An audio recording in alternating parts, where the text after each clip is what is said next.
mantan Wakil Menteri Hukum dan HAM Denny Indrayana kembali mengaku mendapatkan informasi.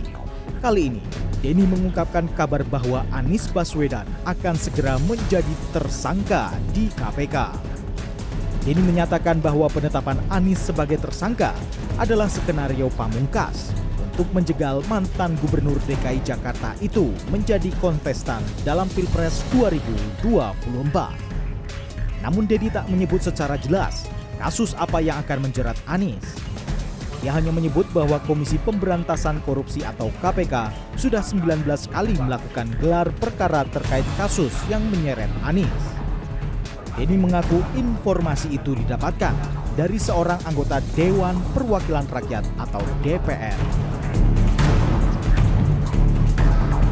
Sementara itu, juru bicara Koalisi Perubahan untuk Persatuan Sudirman Said mengatakan, ucapan Denny Indrayana hampir selalu menjadi kebenaran. Sudirman Said berterima kasih kepada Denny karena sudah diperingatkan, meski dirinya berharap ucapan Denny itu tidak terjadi. Sudirman juga menegaskan, jika benar Anies akan jadi tersangka dan merupakan bagian dari langkah politik penjegalan, maka tindakan itu harus dilawan. Hampir seluruh yang dikatakan itu menjadi kebenaran ya. Ya, dia seorang intelektual, seorang akademisi lah, tidak mungkin ngarang-ngarang. Dan kita memberi apresiasi karena yang disampaikan Prof. Denny semacam early warning. Jangan sampai itu terjadi gitu. Dan kalau seseorang ditetapkan sebagai orang yang punya masalah hukum karena betul-betul punya masalah, kita hormati. Tapi kalau itu dimaksudkan sebagai bagian dari langkah politik pencegahan seseorang memenuhi hak politiknya, menurut saya itu ya harus dilawan gitu. Kepala Bagian Pemberitaan KPK Ali Fikri angkat bicara soal pernyataan Denny Indrayana. KPK membantah telah menetapkan adanya tersangka dalam kasus Formula E. Ali mengatakan pihaknya tidak akan menanggapi pernyataan yang bersifat asumsi. Ia juga menegaskan kerja KPK tidak terpengaruh kepentingan politik tertentu.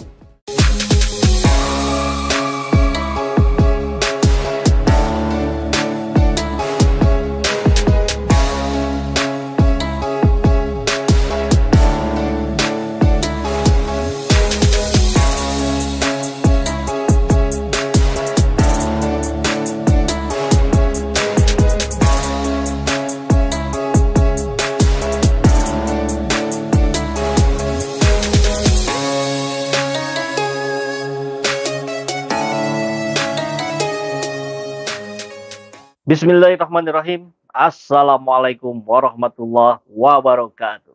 Salam kedaulatan rakyat.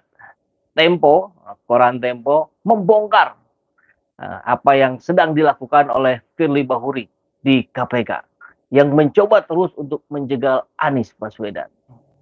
Siasat Firly menjerat Anies. Ketua KPK Firly Bahuri disebut berkali-kali mendesak Satuan Tugas Penyelidik agar menaikkan status kasus Formula E ke tahap penyidikan. Ada keinginan menetapkan Anies sebagai tersangka sebelum partai politik mendeklarasikan Gubernur DKI Jakarta itu sebagai calon presiden 2024. Ya, kita tahu ya bagaimana moncernya Anies Baswedan. Bahkan di CSIS kemarin kita lihat ada gambaran yang lebih jelas lagi, yang lebih realistis lagi. Bahkan kalau diduelkan gitu kan, Anies Ganjar menang Ganjar, Anies Prabowo menang Anies. Ini kan luar biasa ya. Ini bisa menjadi sebuah ketakutan baru bagi para musuh dan pembenci Anies Baswedan. Dan tentu kita tidak melihat juga di sini ada upaya untuk mentersangkakan Anies sebelum dia dideklarasikan oleh partai politik. Kan ngeri kali itu ya. Jakarta, Satuan Tugas Tim Penyelidik Formula E pada Komisi Pemberantasan Korupsi kembali melakukan gelar perkara Formula E Rabu 28 September kemarin ya. Rapat itu dipimpin oleh Ketua KPK Firly Bahuri. 3 wakil Ketua KPK ikut hadir, yaitu Alexander Marwata, Nurul Gufron, dan Manawi Pomolango, serta Deputi Penindakan Karyoto. 3 penegak hukum yang mengetahui gelar perkara ini mengatakan Satuan Tugas Penyelidikan yang dipimpin oleh Raden Arif itu membeberkan hasil penyelidikan timnya dalam gelar perkara tersebut. Hasilnya, kasus Formula E itu belum cukup bukti dilanjutkan ke tahap penyidikan. Ini sekarang kan masih tahap penyelidikan. Namun Firly berbeda pendapat dalam gelar perkara tersebut. Luar biasa nih Firly. Pak Firly bersikukuh agar kasus Formula E segera naik ke penyidikan. Kata penegak hukum yang mengetahui informasi tentang gelar perkara tersebut kemarin.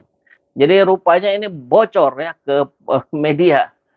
Jenderal Polisi Bintang 3 itu meminta agar Gubernur DKI Jakarta Anies Baswedan ditetapkan sebagai tersangka kasus Formula E.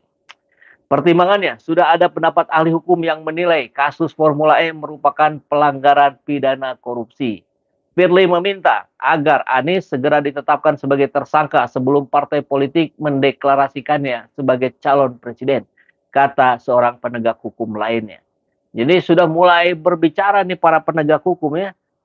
Alasan Firly Bahuri meminta pengusutan kasus Formula E ini segera masuk penyidikan. Menurut Firly, pengusutan perkara ini harus dihentikan ketika partai politik sudah mendeklarasikan Anies sebagai calon presiden 2024. Jika tidak, kata dia, penyelidikan KPK berpotensi membuat gaduh kondisi politik nasional. KPK baru dapat melanjutkan penyelidikan seusai pemilihan presiden 2024. Makanya kita dengar bahwa cara-cara yang dilakukan oleh para penjaga Anies Baswedan itu kan terus masif sekarang. Dari buzzer, dari yang apapun lah, termasuk saya kira dari Firly Bahuri. Manuvernya luar biasa ini. Padahal komisioner KPK yang lain tidak menemukan. Dalam gelar perkara itu, kata penegak hukum ini, Firly terus berusaha meyakinkan peserta gelar perkara, baik Satgas penyelidik, tim penyidik maupun tim penuntutan. Ia berpandangan bahwa penyidik masih bisa mengejar bukti-bukti untuk menguatkan adanya kasus korupsi, kasus Formula E saat penyidikan. Jadi luar biasa ya, naikin aja dulu deh ke penyidikan. Nanti kita cari sambil jalan, kita cari celah-celahnya, kan kurang lebih begitu ya. Waduh.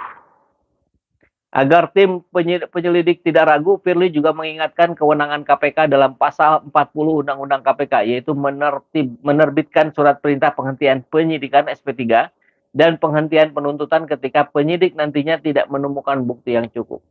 Jadi bukan dicari dulu, ini bisa naik atau tidak. Nah, enggak, ini belum sampai pada bisa atau tidak. Bahkan sebagian komisioner KPK menyatakan ini tidak bisa naik ke tahap penyidikan. Tapi ya udah naikin aja dulu, nanti sambil proses kita cari celahnya. Ini kan luar biasa ya cara-cara yang sangat mencederai proses demokrasi di Indonesia, saya kira. Ya, kebayang lah ya, ini sebuah proses yang dipaksakan dengan harapan bahwa nanti ketemu celah-celah baru yang sampai detik ini nggak ketahuan gitu. Jadi sudah sebegitu luar biasanya kinerja KPK atau dalam hal ini adalah Firly untuk menemukan celah korupsinya Anies Baswedan, tapi nggak ketemu. Tetap saja didorong itu buat ditersangkakan. Ini negara macam apa ini? Alexander dan Karyoto mendukung pendapat Firly tersebut. Oke, berarti kita tahu sekarang ya, ini bocor ke publik, ke media, ada Alexander dan Karyoto yang mendukung pendapat Firly. Jadi banyaknya tidak mendukung, tapi ada juga ya, selalu ada lah. Namun sebagian besar peserta gelar perkara tetap tak sependapat. Gelar perkara ini berakhir dengan beberapa catatan. Salah satunya, KPK akan meminta BPK mengaudit kerugian negara dalam penyelenggaraan Formula E. Firly disebut-sebut akan turun gelanggang melobi Ketua BPK Ismayatun. Tujuannya agar BPK bersedia mengeluarkan hasil audit yang isinya menyatakan adanya kerugian negara dalam penganggaran hingga penyelenggaraan Formula E. Nampak sekali ya, ini bagaimana upaya-upaya lintas instansi, institusi ini mendorong agar Anies Baswedan bagaimanapun caranya ditersangkakan saja. Ya, tapi ternyata kita ketahui proses di dalamnya, dorongan upaya untuk naik menjadi tahap penyidikan semakin kencang ketika bocor di sini nih, Firly Bahuri yang meminta. Nah, sumber Tempo di Lembaga Penegakan Hukum ini melanjutkan, bukan kali ini saja Firly meminta penyelidik meningkatkan status pengusutan Formula E ke tahap penyidikan. Firly bahkan selalu mendesak agar kasus tersebut naik ke tahap penyidikan setiap gelar perkara Formula E berlangsung. Selama September, Satuan Tugas Penyelidik 3 kali melakukan gelar perkara 12, 19, dan 28. Saat gelar perkara serupa pada Senin pekan lalu, kata penegak hukum ini, Firly juga berkukuh agar penyelidikan Formula E dinaikkan ke tahap penyidikan meski tim penyelidik menyebutkan buktinya belum cukup. Nah, jadi ada jelas-jelas ya ada upaya pemaksaan kalau dari kabar yang kita dapatkan ini. Saya sih tentu berharap kita akan terus menjaga fisik kita akan terus melawan narasi-narasi yang mencoba mendegradasikan Anies Baswedan, apalagi yang mencoba mengkriminalisasi beliau. Insya Allah kita sama-sama berjuang. Assalamualaikum warahmatullahi wabarakatuh.